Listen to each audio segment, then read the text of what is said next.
اس وظیفے سے اتنی دولت آئے گی کہ پیسے گننے کے لیے مشین کی ضرورت پڑے گی۔ جس نے بھی یہ وظیفہ کیا ایک دن میں کروڑ روپے حاصل کیے۔ بسم اللہ الرحمن الرحیم۔ محترم ناظرین، اس دنیا میں کامیابی دراصل انسان کی اپنے دائرہ کار اور عمل میں رہتے ہوئے اس کوشش اور کاوش کا نام ہے کہ جہاں اسے زندگی گزارنا ایک میکینکی عمل نہیں لگتا، بلکہ وہ شعوری جدوجہد ہوتی ہے جس میں وہ کسی قابل قدر مقصد کو اپنی ہمت اور جوش و جذبے کے ساتھ اپنے عمل کے ذریعے حاصل کرے۔ قرآن کریم میں پہلی ہی سورت میں جہاں فرد کو سیدھے راستے پر چلنے کی توفیق کی دعا سکھائی گئی ہے، وہی اسے یہ بھی کہا گیا ہے کہ وہ دعا کرے کہ اللہ کریم اسے ان لوگوں کے راستے پر چلا دے جن پر اس نے انعام کیا۔ سورۃ فاتحہ آیت 6۔ کیونکہ انعام یافتہ کے راستے پر چلنے سے ہی دنیا و آخرت ہی ہیں۔ دنیا کے انعام یافتہ لوگوں جیسا بن جائیں، یعنی ان جیسا جینا شروع کر دیں، دنیا کی بھلائیاں، خیریں اور فضل عطا کر دیے جائیں گے۔ آخرت میں کامیاب لوگ جیسے کہ انبیاء، صدیقین، صلحاء اور شہداء جیسا جینا شروع کر دیں، آخرت میں ان کے ساتھ عطا کر دیا جائے گا۔ آپ جس میدان عمل کے بھی ہیرو یا انعام یافتہ بننا چاہتے ہیں تو اس میں پہلے سے موجود انعام یافتہ لوگوں کے راستے پر چلنا شروع کر دیں۔ کامیابی دوڑتے ہوئے آپ کے پاس پہنچے گی۔ ہر تنگی کے بعد آسانی ہے۔ قرآن نے بیان کیا ہے کہ ہر تنگی کے بعد آسانی ہے، اور پھر اس بات کو دوبارہ بتا کر شک کرنے والوں کو قیامت تک خاموش کر دیا گیا ہے کہ بے شک ہر تنگی کے بعد آسانی ہے۔ سورۃ علم نشرہ آیت نمبر 6.5، یعنی زندگی میں تکلیفیں اور مشکلیں بھی آئیں گی اور آسانیاں بھی بعد میں آپ کے گھر کا راستہ دیکھے گی۔ فرد کو اپنی دنیا میں پہلے مشکل کام کرنا پڑتا ہے، پھر اسے آسانیاں عطا کی جاتی ہیں۔ کسان کو پہلے ہل چلانا ہے، فصل کاشت کرنا ہے، اسے ہر طرح کی بری چیزوں جیسے نقصان دینے والے دیگر جانداروں اور ناسازگار حالات سے بچاتا ہے۔ مہینوں کی انتھک محنت کے بعد ہی اسے بھرپور فصل یعنی آسانیاں عطا کی جاتی ہیں۔ طالب علم کو پہلے راتیں جاگ جاگ کر محنت کرنا ہوتی ہے، تب جا کر اچھے نتیجے کی صورت آسانی ملتی ہے۔ یعنی دنیا میں کسی بھی آسانی کی قیمت پہلے محنت، تنگی اور مشکل کی صورت کاٹنا ہوتی ہے، تب جا کر کہیں آسانیاں نصیب ہوتی ہیں۔ رسول اللہ صلی اللہ علیہ وسلم کی زندگی کا مطالعہ ہمیں بتاتا ہے کہ تکلیفیں یعنی مکی زندگی پہلے آئے گی، لگاتار اور مسلسل محنت کا نتیجہ کچھ بڑا نہ ہوگا، مگر پھر انعامات کا دور یعنی مدنی زندگی شروع ہوگی۔ میرا ماننا یہ ہے کہ یہ مکی اور مدنی زندگی ہر فرد کی زندگی میں آتی ہے، یعنی ہر فرد کو تنگی کے بعد ہی انعامات کے دور میں داخل کیا جاتا ہے، مگر مسئلہ اس وقت ہوتا ہے کہ جب ہم اپنی مکی یعنی تکلیف اور تنگی کے دور میں اپنا موازنہ ان لوگوں سے کرتے ہیں جن کے انعامات یعنی مدنی زندگی کا آغاز ہو چکا ہوتا ہے۔ ہر فرد کو پہلے محنت اور پھر عطا اور انعام کے عمل سے گزرنا پڑتا ہے۔ اپنی زندگی کے مکی دور میں صبر، ہمت، استقلال اور ثابت قدمی سے محنت کریں اور اللہ پر یقین رکھیں کہ آپ کا مدنی دور بھی آئے گا جب آپ کی مثالیں دی جائیں گی اور آپ پر فضل کی بارش ہو کر رہے گی۔ محترم ناظرین، نماز عشاء کے بعد چلتے پھرتے صرف ایک تسبیح پڑھ لیں، جتنے پیسوں کی ضرورت ہوگی ہاتھوں میں آ جائیں گے۔ رب کعبہ کی قسم، جو بھی حاجت ہوگی چند منٹوں میں حل ہو جائے گی۔ سب تعریفیں اللہ کے لیے ہیں جو وحدہ لا شریک ہے، وہی نیک لوگوں کا ولی ہے۔ آج کا جو وظیفہ ہے بہت ہی خاص ہونے والا ہے۔ مختصر سا یہ عمل آپ کی زندگی میں تبدیلی لائے گا۔ آج آپ کی خدمت میں تمام پریشانیوں کا حل کا ایک بہت ہی خاص اور مجرب وظیفہ لے کر حاضر ہوا ہوں۔ آپ لوگ یہ تسبیح پڑھ لیں، انشاءاللہ اس کی برکت سے آپ کی تمام پریشانیاں، مشکلات ختم ہو جائیں گی اور تمام حاجات پوری ہو جائیں گی۔ جتنی بھی مشکل سے مشکل ترین حاجت وہ بھی پوری ہو جائیں گی۔ بس آپ نے کامل بھروسے سے اور کامل یقین کے ساتھ یہ وظیفہ کر لینا ہے۔ انشاءاللہ اس وظیفے کی برکت سے آپ کی تمام مشکل سے مشکل حاجت بھی آج پوری ہو جائے گی۔ بہت آسان سا وظیفہ ہے، تو آپ نے اس عمل کو کیسے کرنا ہے، اس کی ترتیب کے لیے آپ نے اس ویڈیو کو مکمل دیکھنا ہے۔ آج کے سائنسی دور میں ہر انسان مشکلات کا شکار ہے۔ کچھ واقعات غیر ارادی طور پہ ہوتے ہیں اور کچھ ارادے سے کیے جاتے ہیں۔ ان غیر معمولی واقعات کے ذریعے انسان رکاوٹوں اور گردشوں کے چکر میں پھنس جاتا ہے۔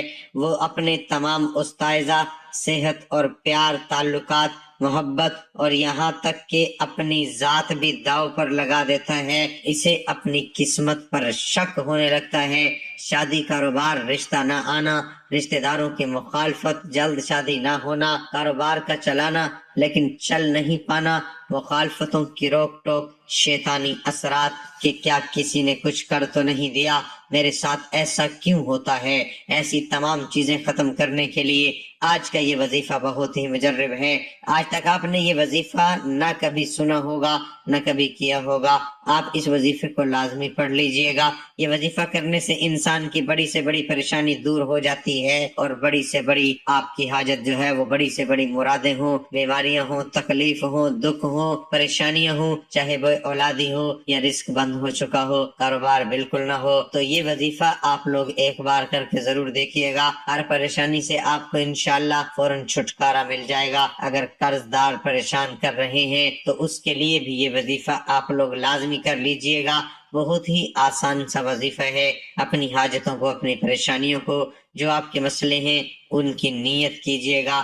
ناظرین اکرام، اللہ پاک جب کرم کرتا ہے تو انسان کی عقل دنگ رہ جاتی ہے، اور معجزہ کرنے والی ذات تو صرف اور صرف میرے اللہ پاک کی ہے۔ بس ہمیں ہر نعمت پر شکر ادا کرنا چاہیے، اور کوئی بھی دکھ ہو، تکلیف ہو، آپ نے پریشان نہیں ہونا، کیونکہ قرآن مجید میں ارشاد ہے اللہ کسی شخص کو اس کی طاقت سے زیادہ تکلیف نہیں دیتا۔ یہ وظیفہ اللہ تعالیٰ کے بابرکت ناموں کا ہے، جنہیں کرنے سے آپ کی ہر پریشانی حل ہو جاتی ہے۔ جب پریشانی ختم ہو جائے تو زندگی میں سکون بھی آ جاتا ہے۔ ایسے بھی دیکھا گیا کہ یہ جو مجرب وظیفہ آپ کو بتانے لگا ہوں کہ یہ وظیفہ بتایا گیا تو فوری طور پر ان کی غیب سے مدد ہوئی۔ گھروں میں فاقے چل رہے ہوں تو اللہ پاک کا یہ کلام پڑھیں اور پھر کمال دیکھیں، ہر حاجت پوری اور رزق کے ڈھیر لگ جائیں گے۔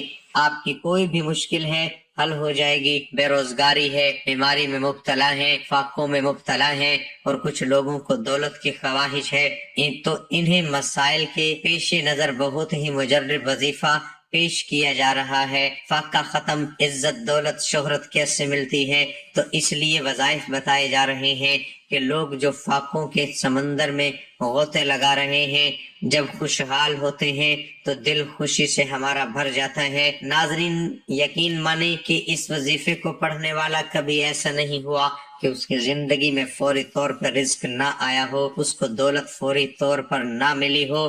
یقین نہیں کرو گی جب تک آزماؤ گے نہیں، اور فائدہ نہیں ہوگا۔ جو اللہ پاک کی ذات پر یقین رکھتے ہوئے یہ وظیفہ پڑھے گا، انشاءاللہ اللہ پاک کے فضل و کرم سے پھر اس کو مایوسی نہیں ہوگی، انشاءاللہ اس کی جیب کبھی خالی نہیں رہے گی، انشاءاللہ اس کے کاروبار میں برکت ختم نہیں ہوگی۔ ایک بہت ہی پیارا واقعہ ہے کہ ایک اللہ والے تھے، بہت متقی اور پرہیزگار تھے، مسلسل 7 سال تک اللہ پاک سے ملاقات کے شوق میں آنسو بہاتے رہے۔ آپ رحمت اللہ علیہ فرماتے ہیں ایک رات میں نے اپنے آپ کو خواب میں ایک ایسی نہر کے کنارے پایا جس میں عمدہ مشک بہہ رہا تھا، اس کے دونوں کناروں پر انتہائی قیمتی موتی بکھرے ہوئے تھے۔ پھر میں نے سونے کی اینٹیں سے بنا محل دیکھا جس میں خوبصورت لڑکیاں بہترین لباس اور زیورات سے راستہ بلند آواز میں رب کریم کی پاکی بیان کر رہی تھی۔ میں نے جب ان کی تسبیح سنی تو پوچھا تم کون ہو؟ انہوں نے خوبصورت آواز میں کہا ہم رب کریم کی مخلوقات میں سے ایک مخلوق ہیں۔ میں نے کہا تم یہاں کیا کرتی ہو؟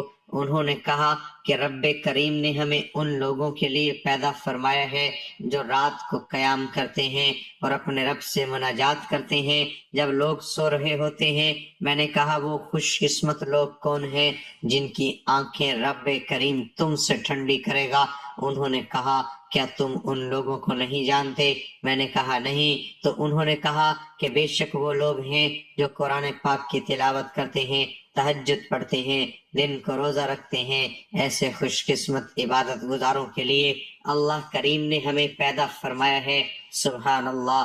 کتنے خوش قسمت ہیں وہ لوگ جو رات کی تنہائی میں اپنے رب کریم کو یاد کرتے ہیں، کتنے خوش قسمت ہیں جو فرض روزوں کے ساتھ نفل روزے پابندی کے ساتھ رکھتے ہیں، کتنے خوش قسمت ہیں وہ جو نماز تہجد ادا کرتے ہیں، کتنے خوش قسمت ہیں جو روزانہ تلاوت قرآن پاک کرتے ہیں، کتنے خوش قسمت ہیں جو رات کو قیام کرتے ہیں۔ لیکن آج کا جو ماحول ہے وہ دیکھ لیں، افسوس کے علاوہ کچھ نہیں کیا جا سکتا۔ ہماری ایسی تعداد بھی موجود ہے جو رات کو دیر تک جا کر کبھی فلموں ڈراموں میں اپنا وقت برباد کرتی ہے، کبھی موبائل فون کے ذریعے اپنی قیمتی لمحات کو گناہوں میں گزارتی ہے، میڈیا پہ ساری رات ہے بےہودہ اور فضول گفتگو پھیلاتے ہیں، اپنے اور اپنے دوستوں کا وقت برباد کرتے ہیں۔ ان میں اکثریت ان کی ہوتی ہے جنہوں نے نہ نمازوں کی فکر ہوتی ہے، نہ قرآن پاک پڑھنا آتا ہے۔ جن کو قرآن پاک پڑھنا آتا ہے وہ بھی مہینوں بلکہ سالوں قرآن پاک کی زیارت نہیں کرتے، اپنے نفس کو یوں جھوٹا دلاسا دیتے ہیں کہ ماہ رمضان میں نمازوں کی کثرت کریں گے، ماہ رمضان میں راتوں کو نفل پڑھیں گے، خوب تلاوت کریں گے۔ لیکن ہم جانتے ہیں، ہر بندے کو پتہ ہے، ہم صرف دھوکے میں ہیں۔ ہماری زندگی کا ایک ایک لمحہ قیمتی ہے۔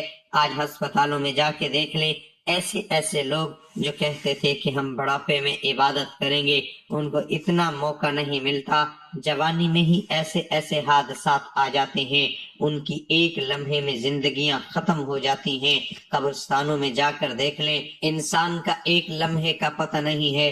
ہم بہت تیزی کے ساتھ موت کے قریب ہوتے جا رہے ہیں، پھر بھی ہم سستی کا مظاہرہ کرتے ہیں اور اپنے نفس کو جھوٹی تسلیاں دیتے ہیں۔ تو آپ نے عقل مندی کا ثبوت دینا ہے، یہ ہمارا آج کا پیغام ہے۔ یہ دنیا دھوکہ ہے، اپنی قیمتی لمحات کی ناقدری کرنے کی بجائے تقوی پرہیزگاری کو اپنانا ہے۔ شب و روز کی فضولیات اور دنیاوی عیش و عشرت میں خود کو برباد مت کریں، نمازوں کی پابندی کریں، روزانہ کچھ نہ کچھ تلاوت قرآن پاک کی عادت ڈالیں۔ اللہ کریم نے جن کاموں کا حکم دیا ہے ان کی ادائیگی میں سستی نہ کریں، نیکیوں میں مشغول ہو جائیں، اور اللہ پاک نے جن چیزوں سے منع کیا ہے اس سے منع ہو جائیں۔ آج دیکھ لیں، ہمارے معاشرے میں سود عام ہے، لوگ ذلیل و خوار ہو رہے ہیں، جنہوں نے سود پہ قرضہ لیا ہوا ہے وہ ذلیل و خوار ہو رہے ہیں، ان کی عزت ختم ہو گئی، ہر لمحہ وہ مر رہے ہیں۔ تو آپ نے کوشش کرنی ہے،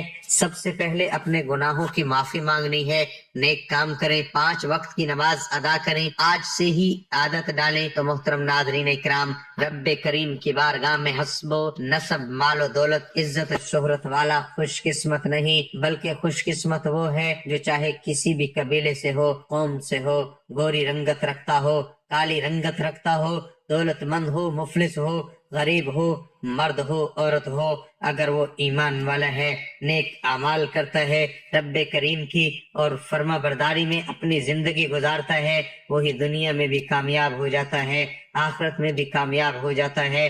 تو آپ اللہ کی یاد سے جب غافل ہو جائیں گے تو اللہ پاک آپ کے اوپر مصیبتوں کے پہاڑ ڈال دیں گے۔